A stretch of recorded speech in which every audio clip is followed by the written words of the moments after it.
आज सारी दुनिया वन्य जीवों को बचाने के लिए तरह तरह के प्रयासों में लगी है।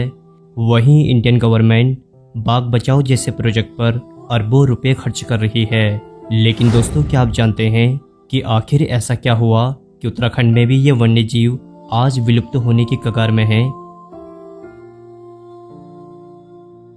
भारत में जब अंग्रेजों का शासनकाल चल रहा था, तब अंग्रेजों ने एक ऐसा नियम भी निकाला था कि यदि जो भी वन्य जीवों को मार गिराएगा, उनको इनाम के साथ साथ पैसे भी दिए जाएंगे। तब अंग्रेज लोग बड़े चाव से वन्य जीवों को अपने आनंद के लिए मार गिराया करते थे।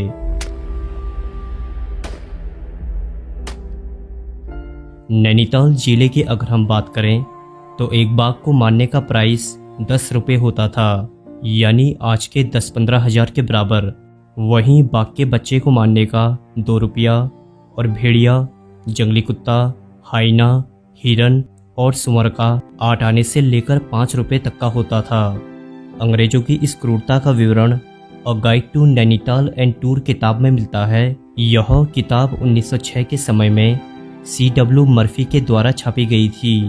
किताब के छप जाने के बाद सन 1920 के बाद एक नया कानून सामने आया, जिसमें अब उन्हीं जानवरों को मार गिराया जाता था जो इंसानों को हमला करके आदमखोर बन जाते थे।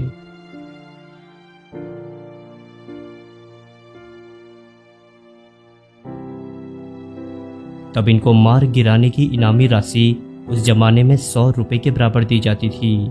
तब जो भी आदमखोर बाघ, गुलदार या भालू को मार गिराता था तो इनाम के लिए डिप्टी कमिश्नर को लेटर लिखा जाता था। लेकिन दोस्तों, शिकार करना उतना आसान भी नहीं होता था, क्योंकि शिकार करने के भी अंग्रेजी सरकार ने कुछ नियम बनाए थे।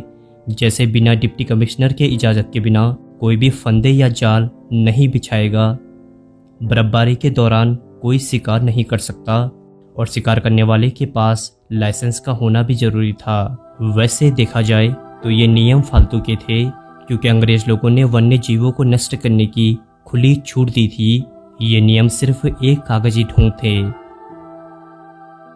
अंग्रेजों ने भारतीय लोगों को एक अज्ञानता की पट्टी ऐसे भी पढ़ाई थी कि बाघ को मारकर उसकी खाल को यदि आप अपने घर पर रखते हैं तो उस परिवार को वीरता, अमीरी और शौर्य की नज़रों से देखा जाता है, जो कि सरासर गलत था, जिसका खामियाजा हम आज के समय में उठाते हैं।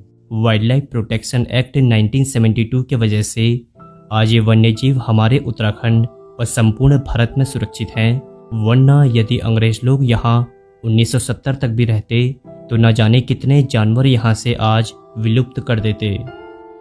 दोस्तों, यह वीडियो सिर्फ एक एजुकेशन पर्पस से बनाई गई है, जिसका उद्देश्य किसी की भी भावनाओं को ठेस पहुँचाने से नहीं है, बल्कि इस वीडियो का उद्देश्य अंग्रेजी शासन का जो क्रूर व्यवहार जानवरों पर था, उस जानकारी को आप तक पहुँचाने तक का था।